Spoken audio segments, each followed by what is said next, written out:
Olá pessoal, hoje nós estamos com uma visita muito legal aqui na nossa propriedade. Veio nos visitar o Laércio Dalla Vecchia, conhecido como Laércio Agricultor. Tudo jóia, Tudo Laércio? bem, Vanderlei? Satisfação imensa. Estamos aqui trocando experiência. Aprendi várias coisas com ele já.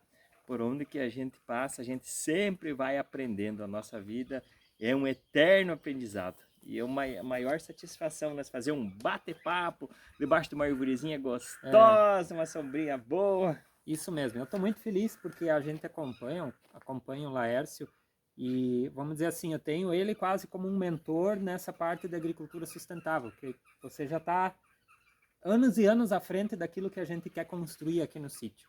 Então, receber a tua visita aqui hoje está sendo muito especial. Eu fico muito agradecido, mas eu comecei faz pouco tempo nisso. Você Quanto tempo faz que tu começou a pensar em produzir de uma forma mais sustentável? viu? É uma coisa bem interessante. Há 7 anos atrás, eu ganhei um curso de produção pela BASF e ganhei uma viagem para a Alemanha. Meu sonho de conhecer um dia. Eu nunca tinha andado de avião. Pensa a minha alegria, né? E logo peguei um avião para ir para a Alemanha. Para mim foi muito satisfatório. Eu conheci na Alemanha, fomos em Munique, tá? Uhum. Enfim, eu voltei de lá em êxtase. Então eu falei pro meu irmão assim, ó, agora nós já tinha colhido 97, vamos tentar ir para 100. Eu achava que para colher mais, nós precisávamos gastar mais, nós precisávamos investir mais. Isso era a minha linha de pensamento na época. Então, lá vai nós. E colocamos 400 kg de NPK, 200 kg de KCL, várias aplicações sequenciais calendarizadas de fungicidas, inseticidas, e eu achava que com isso eu ia aumentar a minha produção. Uhum. Chamei o fiscal do SESB novamente para vir colher aquela área de 10 hectares e eu tinha que colher no mínimo 80 sacos por hectare. Se eu colhesse a menos que isso, eu tinha que pagar o perito. Então Uhum. fomos colher a área e sabe quanto que deu? 81. Só para não precisar pagar o Pagar o perito, perito. pagar a viagem do perito. Eu estava muito preocupado com a parte química. Mas o meu problema ainda é que nós precisamos pensar numa coisa, nós precisamos a parte química, sim, precisamos, mas tem a parte física e a biológica. Sem nós acertar esse tripé, nós não conseguimos passar do 100 saco por hectare. Uhum. Se você tiver o solo compactado, como eu tinha o solo compactado, não vai para frente. Então, naquele meu soja que eu fiz aquele super investimento, eu fui analisar ele, o que que aconteceu? Nós tínhamos 40% de morte de plantas prematuras. O soja, ele tem que fechar o ciclo perfeito, ele precisa folhas sadias até o fim, raízes sadias e dar peso de grão. Uhum. O que que eu tinha naquela época? Eu tinha muitas plantas mortas que morriam antes do tempo e ficava com peso de grão muito pequeno. Ficar o grão murcho, Ficava o grão miúdo, né? pequeno, meu PMS não era grande. E como que você faz para você corrigir doenças radiculares? Não existe nenhum produto que você compre e aplique que vai diretamente nas doenças radiculares. Não é com produtos que você muda isso, é com princípios. Então, a partir dali eu comecei a desaprender o que eu sabia e comecei a aprender de novo. Aí que entra as parcerias com vários amigos. Eu recebo visita de vários lugares do Brasil. Você que está nos assistindo, se quiser vir nos visitar, cada 15 dias tem visita na nossa propriedade. Eu troco informações com todo mundo e assim foi trocando informação com um, trocando informação com o outro. E nós chegamos a um consenso que a primeira coisa que nós temos que ter na nossa área é um diagnóstico, principalmente na questão de compactação de solo. O que aconteceu naquele meu soja que morreu 40%? Eu tinha o solo compactado. Quando eu plantei, choveu bastante. Uhum. Choveu bastante e as plantas precisam de ar, oxigênio. Como choveu muito, ficou com dificuldade para respirar, a planta não conseguia absorver os nutrientes necessários, ficou frágil. E aí o que aconteceu? Fusariose, macrofomina, rhizoctônia, aproveitaram que estava frágil, incuba nas plantas e Uhum. lá na frente aparecem as mortes de plantas. Algumas aparecem antes e a grande maioria aparece lá no fundo. Então, essa análise de compactação de solo é muito importante. Nós, na área campeã do SESB agora, nós conseguimos sanar as mortes de planta de 40%, está com menos de 5% de morte de planta. O meu peso de grão foi o grande diferencial. Nós conseguimos peso de PMS acima de 260. Sabe, um PMS muito grande. Para ter um PMS grande, nós precisamos folhas sadias, raízes muito sadias. A planta tem que encher, ela tem que chegar no final do ciclo sadia, né? Para conseguir fazer Perfeitamente. E também uma questão que é muito importante, que muitas vezes eu não tinha dado real importância, é a saúde do solo e é a parte biológica. A parte biológica é uma parte tão importante quanto a compactação e tão importante quanto a parte química. Nós podemos ter um solo muito corrigido, mas se no nosso solo não tiver vida, você não consegue ter aquele diferencial do peso de grão lá no final. Ana Primavera fala que para nós ter um alimento muito saudável, para ter um alimento bem produtivo, nós precisamos de ter no mínimo 40 elementos, 45 elementos. É uma tabela periódica inteira e mais um pouco. E como que a gente faz para conseguir colocar todos esses nutrientes no solo? Da onde que vem esses 45?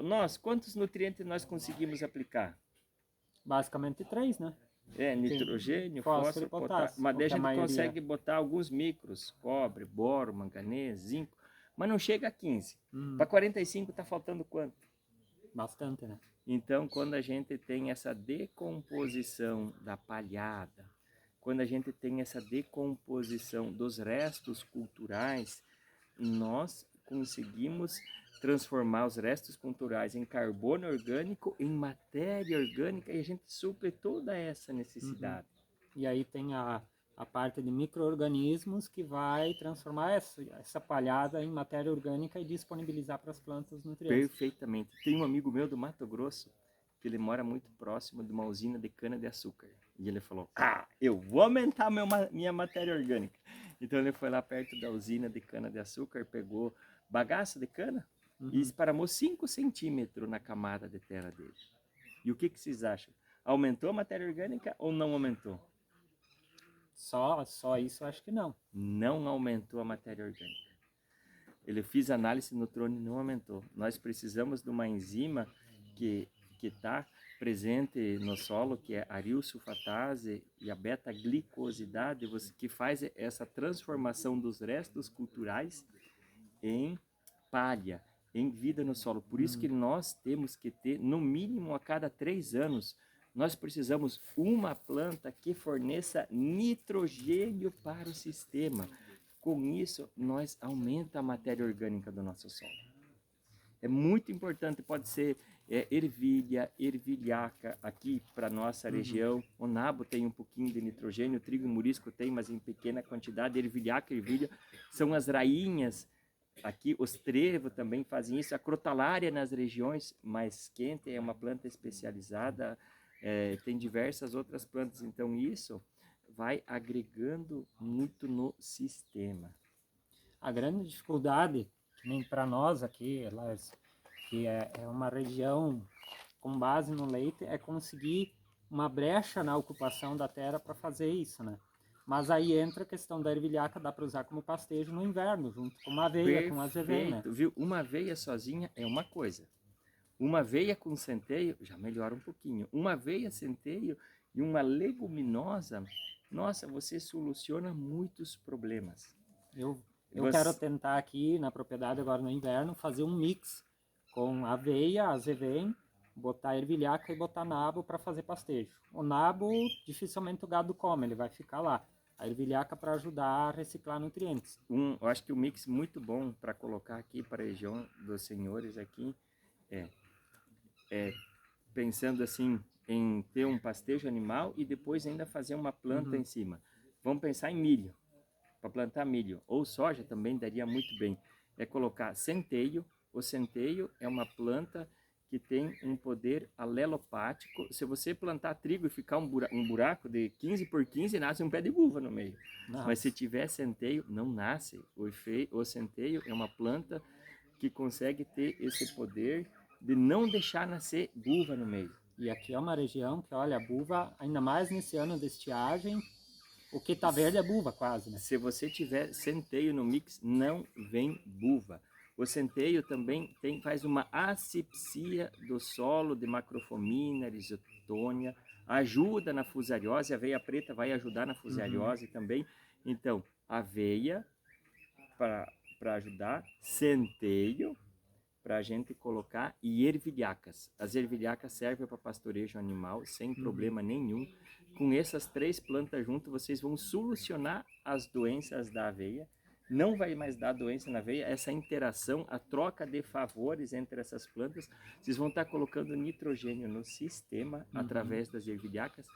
E as ervilhacas são a planta de cobertura que eu mais amo elas. Amo de paixão, assim, sabe? Elas conseguem fornecer um nitrogênio muito bom para a cultura do milho. E você vai plantar um milho, por exemplo.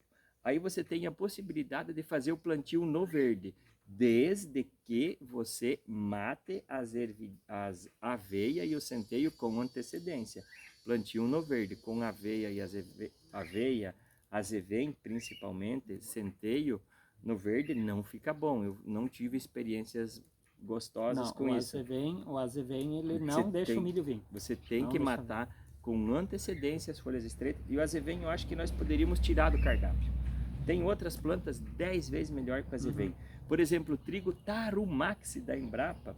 Gente, é simplesmente fantástico. Ele tem a mesma quantidade que o azevém de raiz para pastejo animal. Se bem manuseado, você faz mais de 10 pastejos nele. Pode consorciar ele com ervilhaca sem problema nenhum.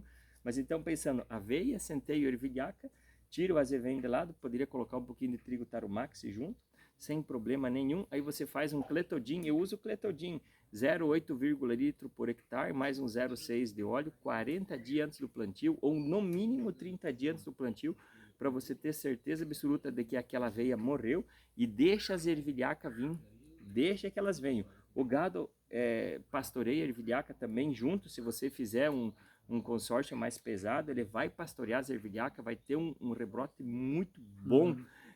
A baba do boi vai fazer, da vaca vai fazer muito bem para o solo, o cocô da vaca vai fazer muito bem, e essas raízes que tem a ervilhaca vão fazer que não compacte o solo. Esse fornecimento de nitrogênio, e um detalhe bem importante, amigos, nesse sistema, nesse mix de cobertura, você não vai precisar passar nada de 2,4-D no inverno para limpar a laje, não vai precisar fazer nada. Planta centeio, aveia e ervilhaca, e dá real importância para as plantas de cobertura como se fossem a safra principal. A gente não pode plantá-las no meio do mato, tem que plantar no limpo. Se você colhe um soja, por exemplo, espera esse soja guacho nascer, faz uma aplicação de diquate noturna, com espalhante adesivo, 1,5 litro por hectare, você já vai matar isso, planta elas no limpo. Pode colocar adubação de sistema em cima desses mix de cobertura sem medo. Por exemplo, se você tem cama de aviário, coloca. Se você tem adubo de porco, coloca. Se você tem disponibilidade de comprar um adubo barato lá, um super simples, eu gosto muito do super simples porque ele tem fósforo, tem enxofre. Se você tem um 0,20, o que você tiver, coloca ali em cima do mix de cobertura. Pode colocar sem medo, tira a adubação do milho, coloca ali já no mix, antecipa ela para o sistema. Aquele mix vai vir muito bem, vai deixar as ervas daninhas para trás. Você faz essa aplicação de cletodin e pode plantar o milho em cima das ervilhacas no verde, é o que nós fizemos lá. Plantio no verde das ervilhacas. E a partir do momento que você plantou, começa a rebrotar as ervilhacas, alguma coisa, eu limpei com calares, que é a atrazina com mesotriona. 1,5 litro a 2 litros por hectare, antes do milho nascer. Foi o único herbicida que eu usei. Inclusive, uns pedaços eu nem limpei, sabe? Eu fiz uns testes lá muito além, nem limpei e ficou muito interessante. Ali nós vamos estar conseguindo segurar as ervas daninhas, nós vamos estar reciclando muitos nutrientes, estamos fazendo aqueles 40 elementos que a Ana Primavera fala que precisa fazer. Aí planta o milho. Outro fato bem interessante que nós estávamos comentando é antecipação do nitrogênio. Isso é uma coisa que eu vejo tu falar, mas pelo que a gente, vamos dizer assim, estudou e conhece, aqui o pessoal faz 2 aplicações de nitrogênio no milho para não jogar uma carga muito grande no começo. E aí antecipar, pergunta é, se eu antecipar, não sei quanto tempo tu antecipa, 30 dias, menos, mais? Eu coloquei o nitrogênio no dia do plantio. Eu fiz o seguinte, eu fiz a aplicação de ureia, rolofaca e plantio. Fiz tudo no mesmo dia, essas 3 operações. Porque a partir do momento que você pica a ervilhaca, por isso que uma coisa mais interessante, o rolo-faca confunde o nome. Aqui praticamente ninguém usa esse equipamento. E é uma importante ferramenta, gente. O rolo-faca é um dos únicos equipamentos que a gente aumenta a produção com ele. E só que o nome confunde, não precisa picar a palhada. A ervilhaca é só estrangular, cortar a passagem de seiva, porque se você picar a palhada da ervilhaca, ela vai disponibilizar o nitrogênio assim em 72 horas, já tem uma carga muito grande de nitrogênio. E a ervilhaca, ela fixa 200 kg de nitrogênio por hectare. Vocês têm noção do que é isso? Ela plantada pura? Ela, não mesmo no mix, Mesmo porque mix. você deixa ela e 100 kg ela disponibiliza no primeiro ano e o resto ela disponibiliza lá na frente. Na palhada? Na palhada vai... 2 anos depois você ainda tem nitrogênio no sistema. Esse nitrogênio que eu falei que vai ajudar a transformar a palha em matéria orgânica. Então, aí faz uma conta, 200 kg de N, isso dá praticamente mais de 400 kg de ureia. Dá mais de 400 kg de ureia. Isso e são 8 sacos, a preço de 200 que estavam uns dias atrás, são 1.600 só que ela não disponibiliza tudo no primeiro ano. Sim, ela disponibiliza uns 100 kg e disponibiliza ao longo do ciclo. Então, eu cheguei sem aplicar ureia, eu cheguei de colher 247 sacas de milho por hectare sem o uso de nitrogênio em cobertura. Mas essa antecipação da ureia, agora voltando a responder a vossa pergunta, é mais ou menos assim. Eu fiz os testes lá na minha propriedade, eu até faço que vocês façam esse teste e depois compartilhem comigo os resultados. Eu fiz também focado em colher bastante milho, tinha um pedaço que eu não fiz ureia, e no outro lado eu fiz ureia em 3 etapas. A última foi muito tardia, fiz com um milho grande, já estava bastante grande. E quanto mais tarde eu fiz a aplicação de ureia, mais problema eu tive com o vírus do molicute, mais problema eu tive com pulgão, principalmente pulgão e com lagarto. A ureia, quando a gente faz no milho maior, ela desequilibra dentro da planta. Eu não sei falar os termos técnicos que acontecem, mas ela causa um desequilíbrio e fica muito mais propícia ao desenvolvimento do vírus do molicute e fica mais atrativa para os pulgões. Então, antes de ter o vírus da cigarinha, a aplicação tardia era boa.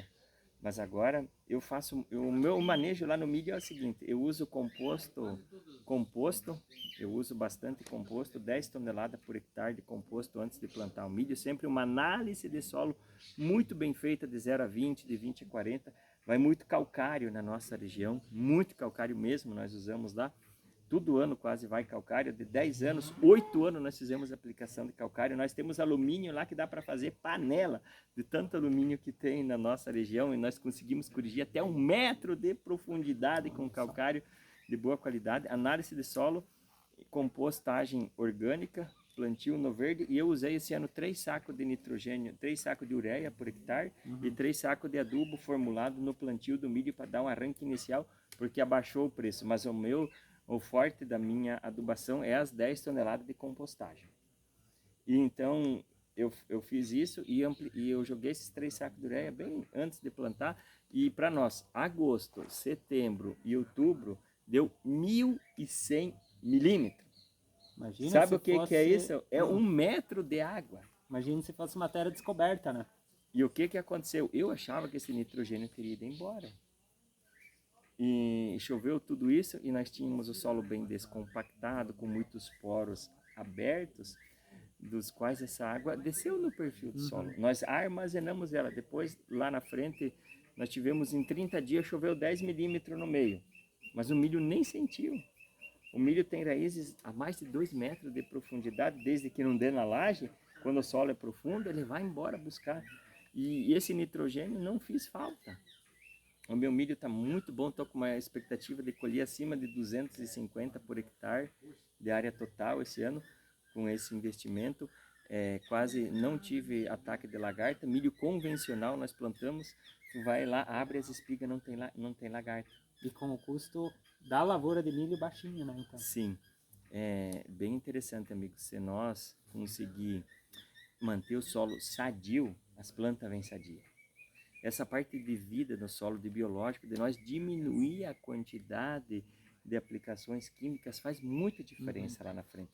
E tem uma conta muito simples, porque nós, se fosse para eu resumir toda a nossa conversa em poucas palavras, eu ia falar o que nós vamos falar agora. Nós precisamos produzir no mínimo 12 toneladas de palha por hectare por ano, para essa palha se transformar em carbono orgânico, para nós, em matéria orgânica. Ó, por exemplo, se nós não produzir as 12 toneladas, nós estamos tirando da poupança. Se nós produzir mais das 12, nós estamos colocando na nossa poupança. Você quer diminuir o problema com o nematóide? O que você tem que fazer? Aumenta matéria orgânica. Quer diminuir doenças radiculares? Aumenta matéria orgânica. Quer diminuir problema de estiagem, problema de compactação de solo? Tudo passa pela matéria orgânica. Vocês já pararam para pensar que quando você carrega um caminhão de milho que você leva embora para a cooperativa ou para qualquer lugar, uma tonelada é menos de 50 quilos é nitrogênio, fósforo e potássio. O que é o resto? De onde que vem esses outros nutrientes? Restos culturais das outras coberturas, matéria orgânica. Então, nós produzir matéria orgânica é primordial. Se você exaurir o solo, se você só tira, não repõe, ele vai ficando muito empobrecido. E esse é um desafio de quem produz leite, principalmente, né? Nem a gente estava comentando que o pessoal geralmente tem as propriedades com quase mais animais do que poderia ter na realidade, né? E acaba fazendo safra e safrinha de silagem, no inverno gado. E aí, não sei se fica 2 toneladas, 3 toneladas de palha. Só que fica ainda pelas raízes do milho.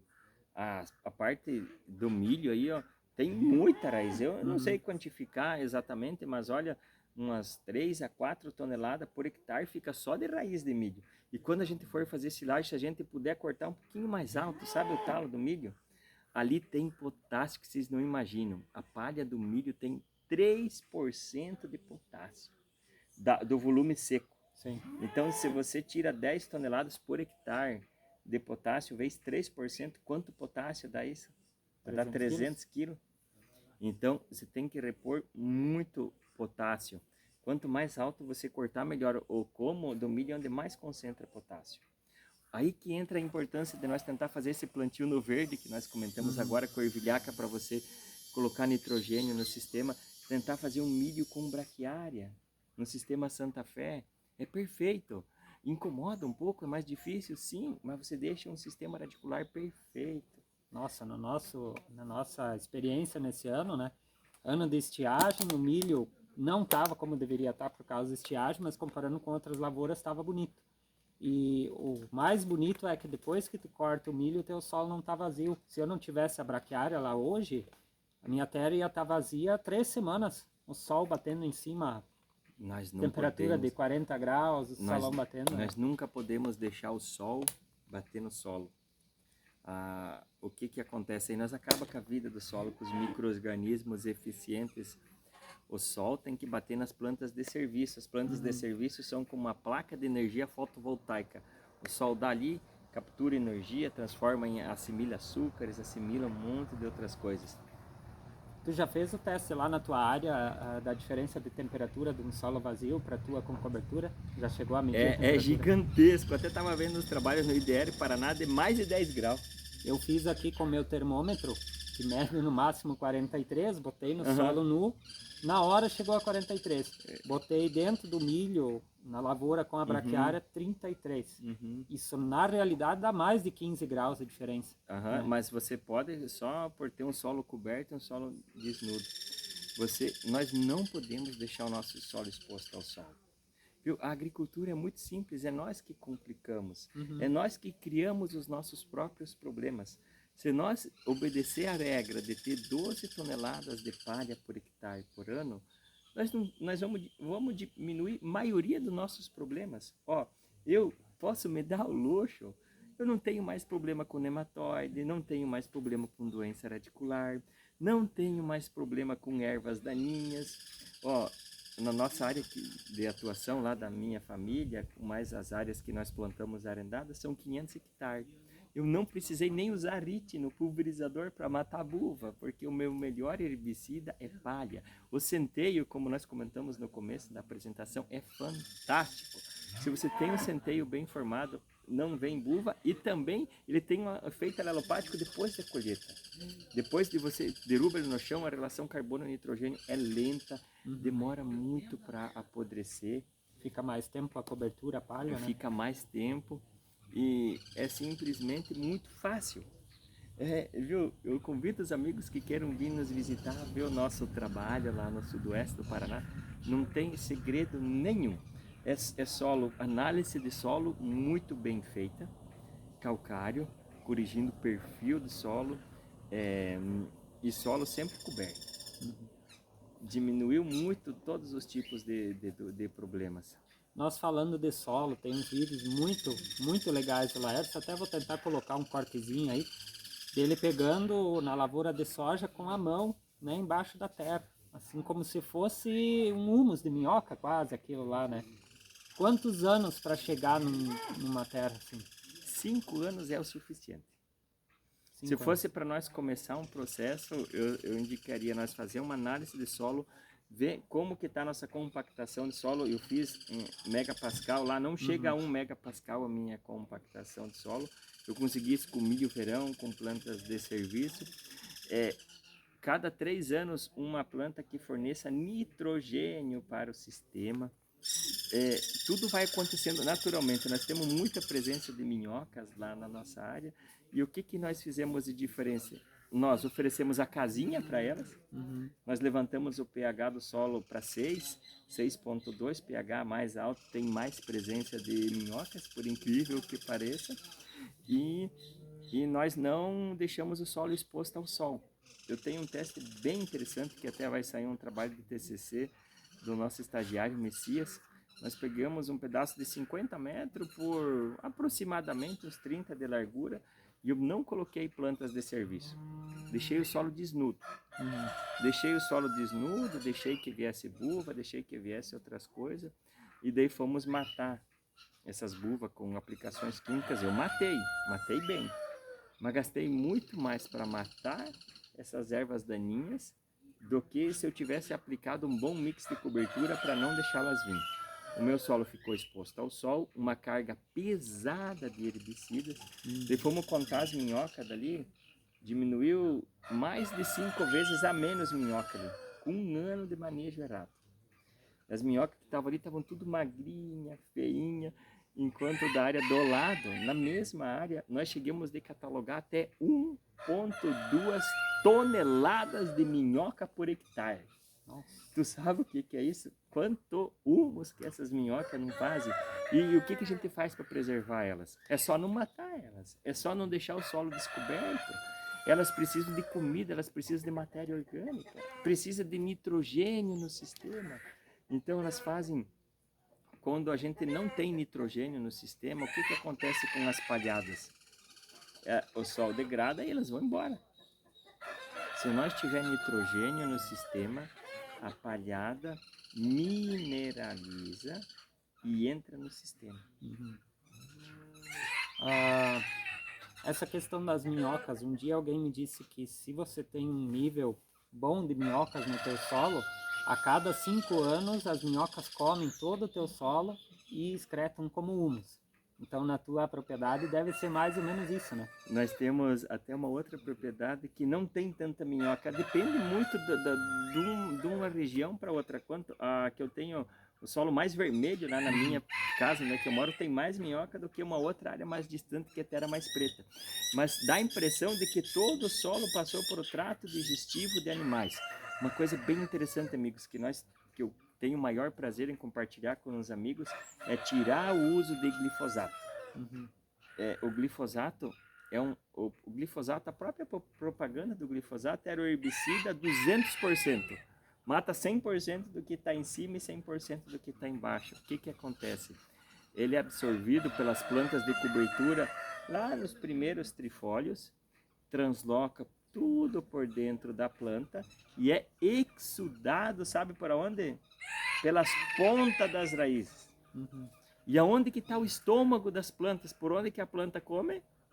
Na ponta da raiz. Então você acaba contaminando bem certo o espaço onde a planta tem que se alimentar. Né? E tem outra, você disse alguns, não é meu forte a questão de produto químico, mas para controle de índices na soja, dá para substituir o glifosato tranquilamente?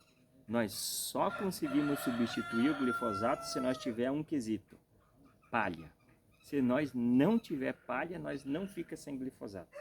Uma coisa é você controlar ervas daninhas, outra coisa é você controlar plantas de serviço. Muito mais fácil de controlar. Mas toda a vida, né? Então, se você tiver o solo coberto, naturalmente, quando você aumenta a matéria orgânica, quando você ajeita a vida do solo, nasce muito menos plantas daninhas. Cada planta daninha, eu não sei explicar o que cada planta daninha faz, mas, por exemplo, quando nasce buva e quando nasce principalmente a questão de guaxumba. Se nós lermos na primavera, guaxumba só nasce em solo compactado. Então, a partir do momento que você vai solucionando os problemas, a tua pressão de ervas daninhas diminui muito, muito, muito, naturalmente. E tem outras plantas que nascem porque falta algum tipo de nutriente e ela é rica nesse nutriente, né? Sim. Também. Acho que o solo tenta se corrigir do jeito que ele pode. A natureza, se tu for começar a estudar o que a Ana Maria Primavesi fala, que é entender o solo, entender a natureza, a própria natureza resolve os problemas dela. O exemplo da guanchuma, né? Nasce porque o solo é compactado, porque tem uma raiz que vai lá para o fundo. Perfeito. Então, eu acho que uma das coisas que nós, produtores, para começar a entender outro tipo de sistema ao teu, não é pensar só nos números da colheita, né? E começar a olhar o que aparece na nossa lavoura. Qual tipo de inso aparece, como é que se comporta a planta, e a partir disso a gente começar a entender o que falta, o que tem de errado, corrigir aquilo, que aí nós vamos ter um resultado melhor, sem precisar botar tanto produto, né? Uma coisa bem interessante, amigos. A gente sabe muito da planta de soja, ou a gente pensa que sabe do solo para cima. Do solo para baixo a gente não sabe nada. A gente está começando agora, nós sabemos desse tamanhinho. E uma coisa eu posso garantir para vocês, amigos. Quando a gente ajeita o alicerce, tudo é muito mais fácil. As coisas vão acontecendo naturalmente. E a gente vai descobrindo isso assim, por acaso. Observando, ó. Eu recebi na minha propriedade uma visita de um pessoal de Guarapuava, da equipe do Calmila. E lá, na minha propriedade, numa lavoura de soja, nós observamos do lado esquerdo um talhão com doenças radicular. Folha carijó é doença radicular. Do lado direito não tinha doença radicular. O que era a diferença? Era eu mesmo que passava as aplicações. Quando eu fui fazer uma aplicação de fungicida Fox, do lado esquerdo deu mais fito no soja do que no outro lado. E folhas carijó, aquelas folhas carijó, você pode arrancar doença radicular. As folhas carijó, quando você tem doença radicular, é onde mais dá fito dos herbicidas. Sabe qual é que era a diferença de um lado para o outro? Glifosato na hora de matar os mix de cobertura. Foi nítida a diferença de morte de planta. Então, nós estamos tentando sempre evitar de usar glifosato. Como nós comentamos anteriormente no manejo do milho ali, faz uma atrazina com mesotriona, antecipa muito bem as aplicações de cletodin. Então, sempre tem alternativas que a gente pode estar agregando no sistema para... Eu não digo que a gente não deva usar. Se precisar, você usa, mas no mínimo diminuir 70% o uso de glifosato.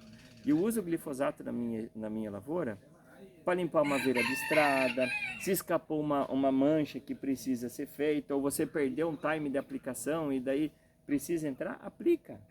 Não é proibido usar, mas quando você usa racional, menos, já vai diminuindo os problemas. E qual seria o primeiro passo para um produtor começar a entrar num sistema, não sei se tu chama de sistema sustentável ou já está na agricultura regenerativa, que é um passo um pouco acima. Um produtor hoje que não faz cobertura de solo, não usa planta de serviço, qual o primeiro passo para começar? O que ele tem que fazer? Análise de solo, principalmente você faz uma análise química para ver como é que está teu solo no perfil e pode fazer uma trincheirinha você mesmo.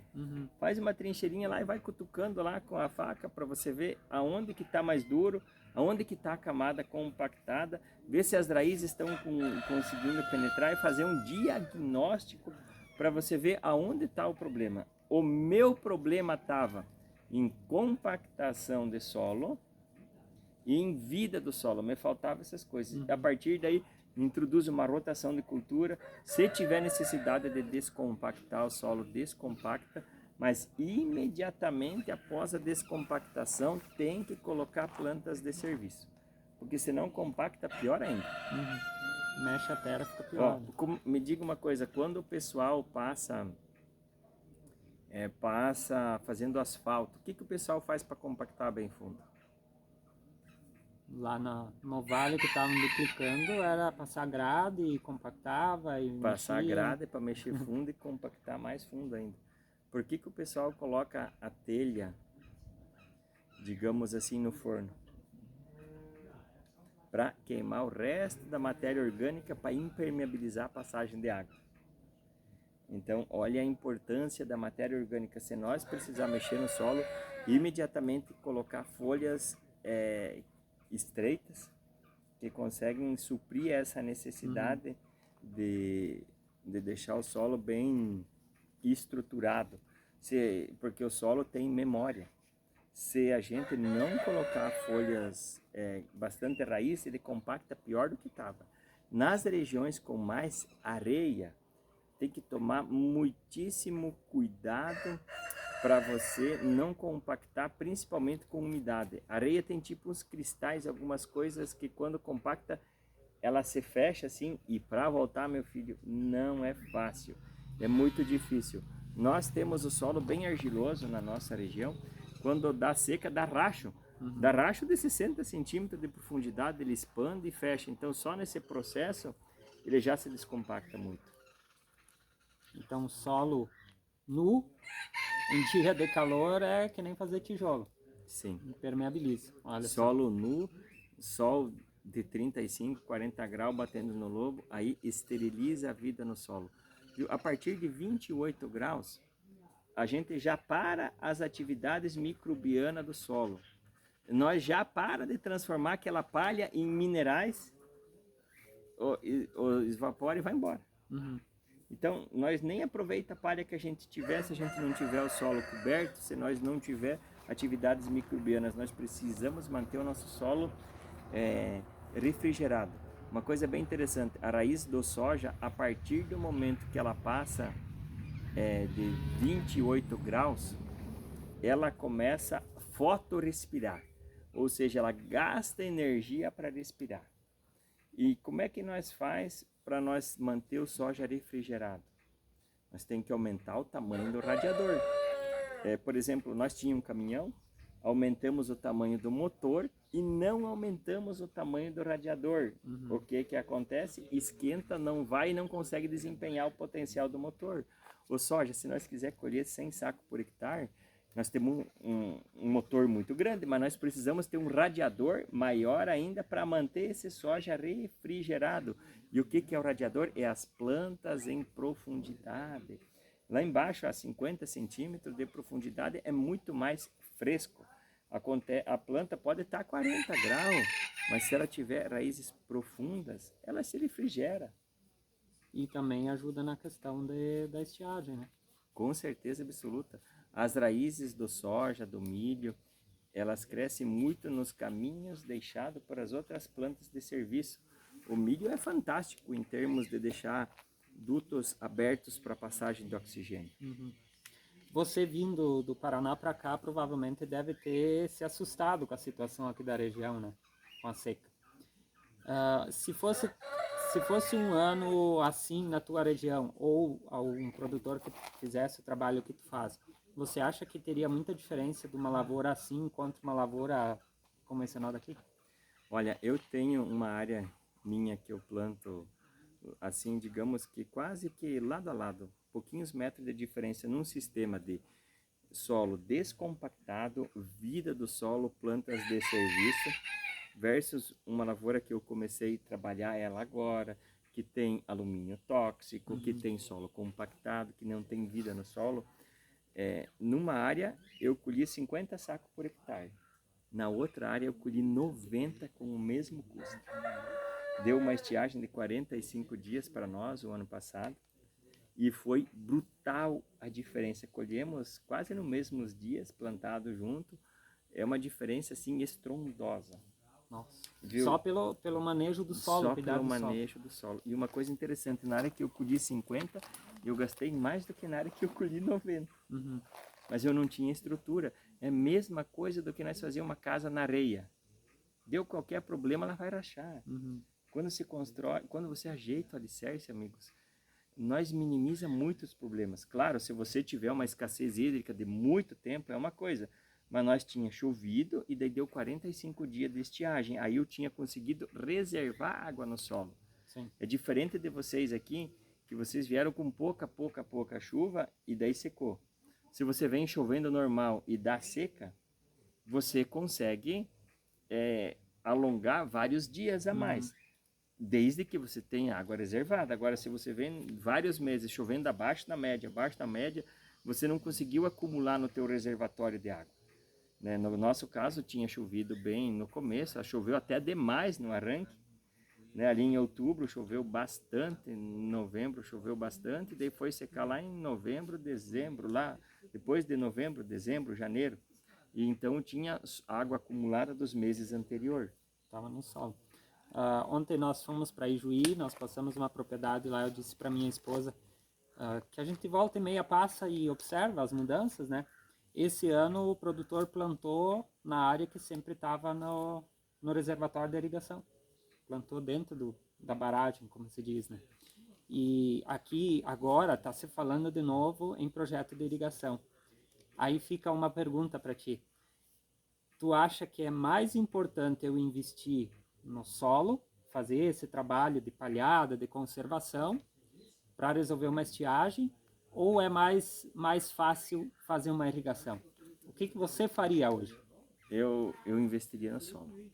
É o que eu faço lá na minha região. Para mim, solo corrigido em profundidade, com calcário, com plantas de serviço, é uma irrigação. Uhum. Olha bem o meu exemplo que eu tinha na minha área, que eu mesmo conduzi, duas áreas que eu mesmo conduzi, uma deu 40, outra deu 90. Foi as mesmas chuvas, foi o mesmo clima. Então a gente minimiza muito o problema. E um detalhe bem interessante, no SESB, as áreas campeã não são as irrigadas. Você acredita nisso? Não sabe. Não é as irrigadas. Você pode ver lá, se uma vez pode ser que aconteceu, mas sempre foi o maior teto produtivo foi na área não irrigada. Olha só. E ninguém consegue ficar campeão do SESB se não tiver alguns quesitos. Solo descompactado, vida no solo e principalmente a questão de rotação de cultura. Uhum. Nós falando em SESB, acho que a gente não deixou claro no vídeo, o Laércio foi campeão 2019, 2020. O produtor que mais produziu soja por hectare no Brasil. Isso quando foi 118,5 num ano e 118,6 quando fiquei campeão. Olha só. Viu? E olha só, eu fiquei campeão por 20 kg por hectare do segundo lugar. 20 kg por hectare. A minha máquina tive a menor perca na colheita. Uhum. A menor perca na colheita. E uma coisa bem interessante que me orgulha muito, a minha área ficou campeã com 0 aplicação de inseticida. Eu fiz o curso do MIP pelo Senar, é um curso gratuito, se vocês quiserem fazer é só procurar o sindicato rural de vocês. Ali a gente aprende a distinguir as pragas dos amigos naturais. Então eu tinha muitos amigos naturais na minha área trabalhando a meu favor e não houve a necessidade de eu interferir quimicamente para controle de insetos. Foi a área que se sagrou campeã de produção E melhor ainda, de lucratividade. Porque não adianta você colher bastante se você gasta bastante. Isso é outro ponto que a gente sempre chega, né? E conversando com outras pessoas que seguem essa linha, hoje o olho está nos números, né? E às vezes a gente investe, nosso amigo Astor, que você também conhece, né? Ele diz assim, às vezes você investe 50 para colher 70, e aí dá uma seca e tu perde um monte. E quando tu pode investir às vezes 20 e colher 50 e ter uma lucratividade melhor. No caso do Laércio, ele colhe muito mais com o sistema dele, né? Mas por ser um trabalho já de mais longo tempo.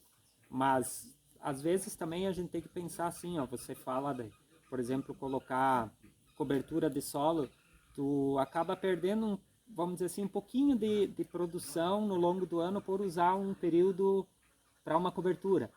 Só que Abre mão, muitas vezes, de fazer uma safrinha. Isso. Só que, viu, sabe quando que eu penso o seguinte, se é para você plantar muito fora de época, uma safrinha, já aconteceu comigo e eu acho que já aconteceu com todo mundo. Você já planta muito atrasada a safrinha, muitas vezes aquela safrinha te dá prejuízo ainda. Se tu quer começar com um pedaço, tira aquele pedaço que já está atrasado, que está fora da janela ideal de fazer safrinha, abre mão daquilo, parece que você deu um passo para trás, mas na verdade você está pegando impulso para organizar o sistema. E nos outros anos tu vai tirar isso tranquilamente.